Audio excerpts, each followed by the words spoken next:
What's up everybody, I'm Rebecca, I'm back. Today I would like to talk about my December wrap-up. So it's all the books that I read in the month of December. There's only about 4, which is about standard. Some months I do get a little bit more in. Luckily this month with winter break I was able to kind of get some in.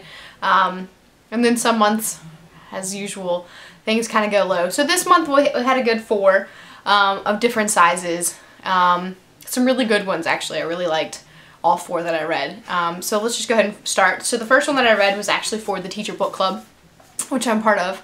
We meet once a month and I usually don't choose the book, and I really love it because I actually I'm introduced to books that I not necessarily would read in the first place or pick up. And so this one was called Still Life by Louise Penny, and it's the first book in the Armand Gamache books, which is basically they take place in a small town in Canada. So I don't really know a lot about Canadian history or, you know, anything that has to do with the rivalries in Canada and things like that. So I kind of got introduced to a little bit of that within this book. But basically it's there's a murder in the town of oh, I forget the name of the town. Three Pines, that's right. There's a murder in the town of Three Pines, and it's this wonderful old woman that the townspeople just love. And so this chief inspector is brought in to help solve the case. And the great thing is though, is that you get to follow different characters within this one town.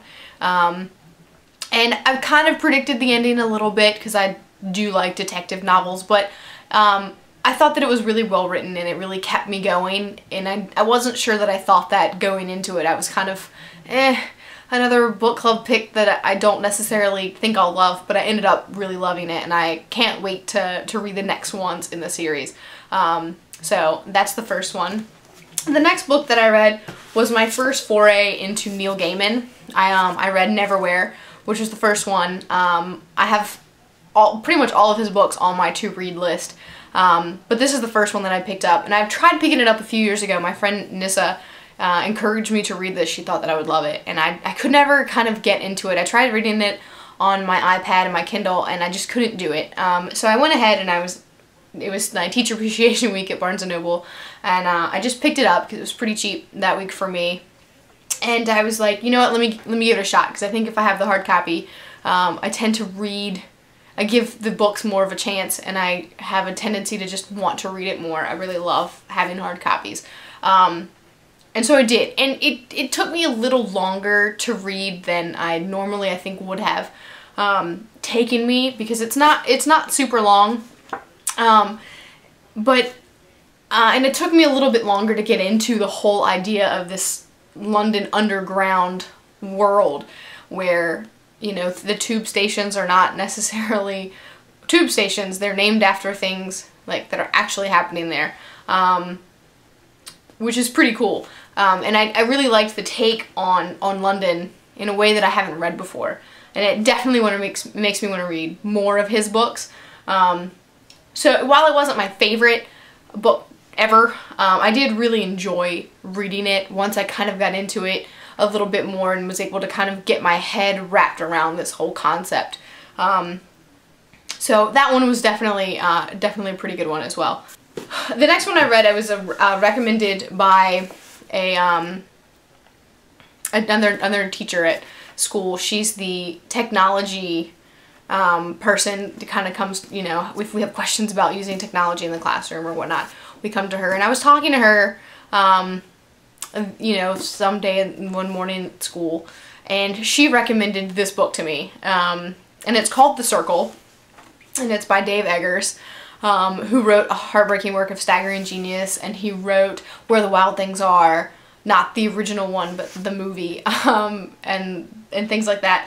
And so he's a really good writer, and I've really liked reading his stuff before. So I kind of had a feeling that I would enjoy reading this just because I know that he wrote it, and I know that I like his reading style. But then the concept really, really, really intrigued me. So the whole idea is that there's this company called The Circle, and it's basically kind of if you take Facebook and Google and Apple and merge them together, That's kind of what the circle is. And it really talked about the way that people in general and in society is really obsessed basically with technology and social media and the different aspects of that and how we're all connected. And it really, part of the things, the concepts that it brings up, you think in your head that's a really great idea. But then the more you think about it and the further the book goes along, you see all of the negatives that come along with it and how if we let this continue to go the way it's going, how people as a whole will pretty much change completely and be sucked into this, and there's going to be no escape. So if you're into kind of dystopians a little bit, this is definitely a really good pick, but it's not just a dystopian like the traditional, you know, Hunger Games 1984 dystopian.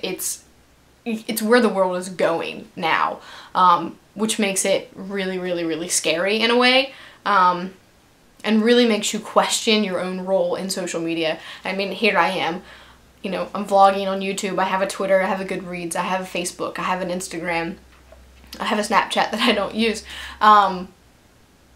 and, you know, you read this and you're like, whoa, maybe I should take a step back, because you really do see kind of the scariness behind it. So that one's really good, and I can't wait to discuss this with the teacher who recommended it to me. The last book I read, I just finished it a few days ago, actually past December. It was the first 2 days in January, so it's more of a December-January read. But this last book I read is called Endgame, The Calling, by James Frey, along with Nils Johnson Shelton. And just looking at it, I mean, the cover, it's gold and silver, but then when you take off the dust jacket, it's still this beautiful cover, with just the black with the gold little insignia there. So when you read the description for this book, it immediately sounds like a Hunger Games spinoff. It has 12 players who must fight to the death, basically, to save their line of humanity. Okay, just right there, you're like, okay, this is just the Hunger Games spin-off that James Frey, who I have issues with, we all have issues with in his publishing company.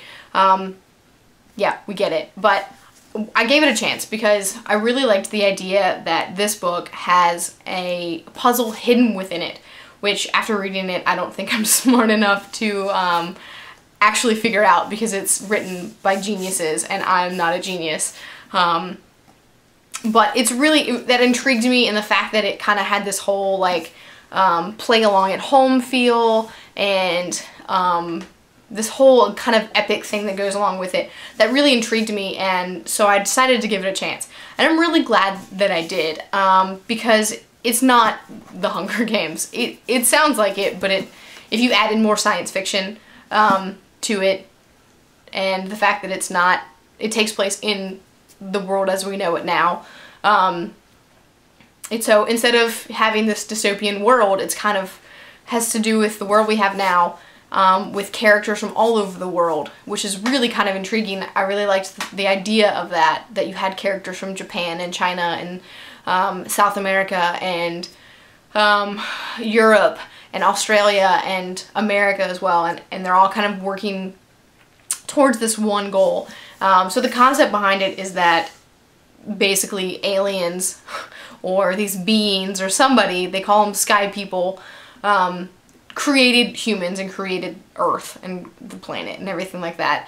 And the ancient lines of people who first lived on Earth, their ancestors are basically forced to play in this game called Endgame, where they have to solve a puzzle. They have to find 3 keys, and the first person to find all 3 keys and have them at the end wins. And what they win is their line of people lives, and everybody else in the world dies. So it's a lot to play for, and so there are no rules for the players, and they've been trained since birth, most of them, because it's this line that's going and it's going and it's going. So as you're going through, I mean, you have the characters you want to root for, obviously, the characters you see more and more often in the book. But I really liked it because each chapter is written from a different player. It tells you where they are and what they're doing, and you can you try to figure out where it's all going as they're going through reading along. And some characters you don't want to like, but you end up kind of liking, or you feel empathetic towards them at least. And so this is the first book of 3 books. So this is about finding the first key. So you know the other 2 are going to come, and each one's going to be about finding those keys as well. But I found it really intriguing, and I did want to keep turning the page. I read it fairly quickly, and it's like 491 pages, and it took maybe a week of reading it around the holidays, which we all know can be either a time suck because of all the events, or you can have with all this amazing free time. So I was able to read it fairly quickly, considering that I did have a busy holiday. And I did really enjoy it because it kept me guessing. So despite how I feel about James Frey and Full Fathom 5, I did really enjoy this book, and I will be reading the next 2 in the series. So those are the books that I read in December, the 4 books that I read, and I'm really excited about all 4 of them. There wasn't one that I didn't like reading. So I'll put descriptions in the description box below. I'll put the link to all their Goodreads pages, and as well I have a Goodreads account, and I'll link that down there as well, so you can see it if you want to check any of them out on your own. If you've read them and you want to leave a comment and talk about how you felt about the book, maybe you didn't like it, maybe you loved it, but feel free to do that below, and I do check them and respond to them as much as I can. So that's it for me today, and I will see you next time. Want more? Click over here for my first ever vlog. Click over here to watch me dance as a ninja. To Pikachu. Check them out. See you later.